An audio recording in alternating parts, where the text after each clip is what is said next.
Good morning, ladies. It's Angela here. Thank you so much for being part of my YouTube channel. If you haven't already, please make sure you give me a thumbs up if you're interested in learning more about how you can learn how to rebalance your hormones naturally, especially as a female over 40 or 50, and you're navigating the hormonal shifts and changes towards perimenopause, menopause, and beyond.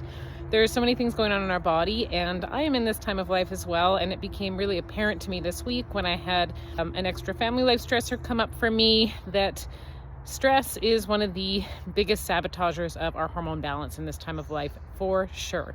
So for me, I do a lot to manage my own personal hormonal health and balance with nutrition.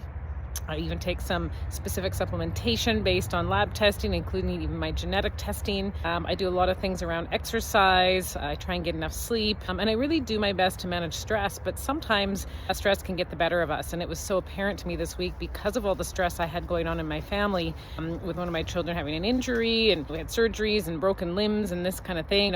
Things work out, and it's definitely going to work out in the end. But just all these added things to do, number one, and then the emotional stress, both with my child and myself, and just managing everything else still while this is going on. I felt exhausted. My brain felt exhausted. My body felt exhausted.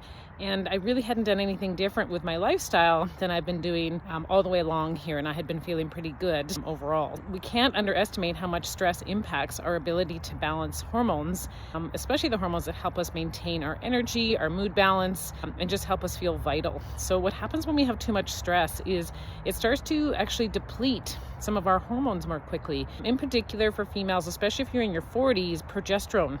So that's a hormone that helps us balance our estrogens. Estrogen is our most powerful hormone in the body by far, but progesterone is the balancer. It helps us to balance our moods, our stress, keeps us calm, helps us sleep well, even helps to keep our brain sharp and clear in a way that keeps us calm versus feeling really energetic, jittery, that kind of thing. So it's a really important hormone. But if we're under a lot of stress and our cortisol, which is our primary stress hormone, gets too high or out of balance over time, it really strongly influences progesterone, especially for females in your 40s or early to mid 50s. Progesterone is lowering, and it's lowering more quickly than estrogen in this time of life. So if we're under stress, what happens typically, what I see, and it shows up on labs when women tell me this too, is we see that the progesterone levels are lower than they should be for age. And this happens very often when cortisol is really high or it's gotten catastrophically low, which is a result usually of chronic long-term stress.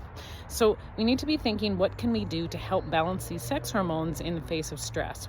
There's some things that we can do to manage our stress. So we all have different life stressors. Some of us have massive life stressors coming at us. It's not just the daily life stressors of being busy and having that to-do really, really long. Some women are navigating serious stress, and it can be long-term stress, it can be a big short-term stress.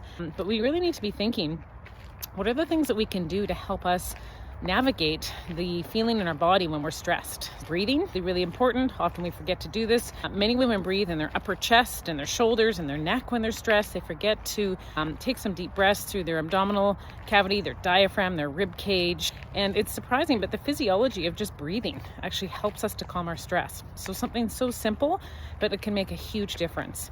Many women need to get themselves into a moment where they can not really focus on much except either their breath or some specific task that they're doing, which is meditative. So it helps to get you out of that stress response in your brain, and it can actually really bring in the vagal nerve tone, which helps to calm us down. When our vagal nerve tone in our bodies is higher, we're more calm. Calm, rhythmical tasks can be helpful. It can be something simple like sitting and meditating, or it could be a rhythmical movement. It could be even something like rebounding on a mini tramp. It could be like hula hooping and just very rhythmically moving and swinging your hips. So there's some very simple things that we can do, but we have to remember to do them. We have to know that we have these tools in our toolkit, and we have to be consistent with them. So if we're not, stress can get the better of us, and cortisol can get out of balance, and then our sex hormones get more out of balance, and then we don't feel as good. We feel more tired, we feel more moody, we feel more agitated, we don't sleep as well,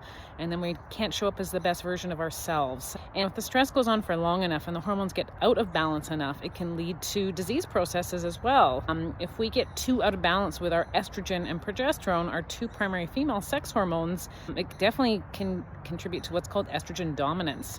And estrogen dominance can lead to disease processes. It can even lead to things like female cancers. We can't, again, underestimate the power of stress. If we don't manage it properly, if we don't develop some strategies, we need to figure out what strategies work best for us as well. So we need to know what's out there. So there's so much out there now, and there's so much that we can look up online as far as types of breathing techniques. There's box breathing, there's the relaxation response. There's so many. You can YouTube it, you can Google it, you can AI it now. So I encourage you to try some different techniques. Look in the mirror, look at your muscles in the neck, and look in your upper chest. If they look really tight, really tense, quite likely you're doing a lot of breathing up high. If they look more relaxed and calm, you can relax your belly. You're not pulling it in tight all the time and holding everything tense. You may already have some breathing techniques in place that are working well for you. But if not, I definitely encourage you to start on this. So some really simple strategies for you to help manage your stress, understanding what the connection can be between stress and not only symptoms, but the potential for developing long-term problems, potentially chronic conditions, even things like female cancers.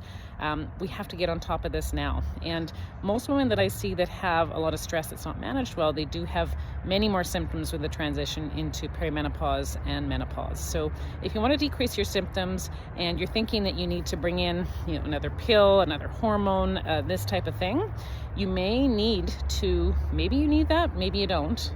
But regardless of if you think you need that and if it helps you, you also need to learn how to manage your stress. And that doesn't involve a pill, it doesn't involve a hormone. It involves you tuning into what your body needs and putting some strategies in place. So I hope that's helpful for you. Whenever I work with women one-on-one, I always make sure that we check labs to understand where you're at with your stress hormones. So there's very specific ways to measure this and get a good overall understanding of where you're at.